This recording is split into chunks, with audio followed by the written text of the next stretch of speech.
আসসালামু আলাইকুম। আজকে আমরা একটি নতুন রেসিপি নিয়ে আসলাম। আশা করি সবাই ভালো আছেন। আজকে আমরা তৈরি করব ডিম আলুর চপ। এটা অনেকই মজা খেতে এবং তৈরি করা খুবই সহজ। এজন্য আমাদের বাসায় যে থাকা উপকরণ তা দিয়ে আমরা সহজেই তৈরি করতে পারবো। হাতের কাছে থাকা উপকরণ দিয়ে এর জন্য আমাদের লাগবে আলু এবং ডিম। প্রথমে এখানে আমি 3টি আলু নিয়েছি। 3টি আলু সুন্দরভাবে স্লাইস করে আর ডিম সিদ্ধ করে নিয়েছি। তো আলুটা ভালোভাবে এরকম ম্যাশ করে নেব আলুর ম্যাশারের সাহায্যে। তারপর এর মধ্যে আলু ম্যাশ করার পর এর মধ্যে আমরা দিলাম পেঁয়াজ বেরেস্তা, কাঁচামরিচ কুচি, চিলি ফ্লেক্স, তারপর 2 টেবিল চামচ কর্নফ্লাওয়ার, তারপর জিরার গুঁড়া, এখানে টালা জিরার গুঁড়ো দিয়েছি, সামান্য ঘি, ধনেপাতা কুচি আর স্বাদ মতো লবণ অবশ্যই দিতে হবে। এগুলো দিয়ে আমরা সুন্দরভাবে এটাকে মেখে নেব। মাখার পর তারপরে আমরা একটা শেপ দেব। এর আগে আমরা ওই যে 2টা ডিম সিদ্ধ করে রেখেছিলাম, ওটাকে আমরা প্রতিটা ডিমকে এভাবে টুকরো টুকরো করে নেব।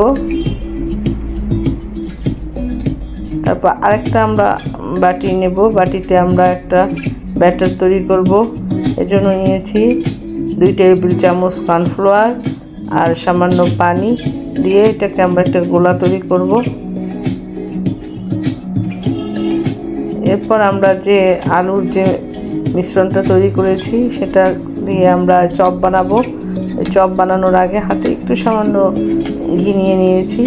এরপর এরকম আলুর চপ চ্যাপটা চ্যাপটা করে এর মধ্যে আমরা ডিমের একটা করে টুকরা দিয়ে সুন্দর করে আটকে দেব। তারপর আমরা ওই কর্নফ্লাওয়ারের গুলিয়ে এভাবে ব্রেড ক্রাম্বের এভাবে গড়িয়ে নেব। এভাবে আমরা সবগুলো চপই তৈরি করব। আমি এখানে চপগুলো একটু বড় বড় করে তৈরি করেছি।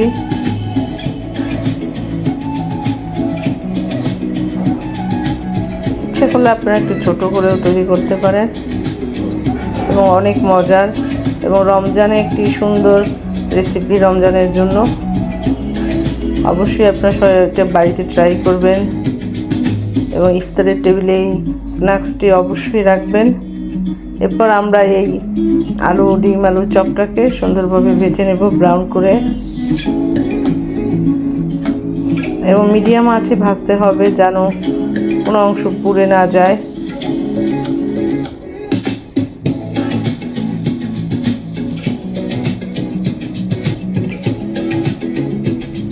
এবং মিডিয়াম আঁচে আমরা সুন্দরভাবে এই ডিম আলু চপগুলো ভেজে নেব।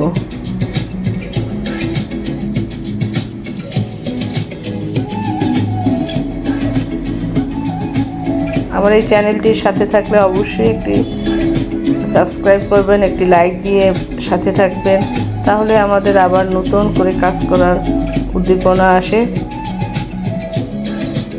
আমরা অনুপ্রেরণা পাই আপনাদের জন্য নতুন কোনো রেসিপি নিয়ে আসার। এবং পরিবারের ছোট সদস্যদের এই ডিম আলুর চপটি অনেক ভালো লাগে খেতে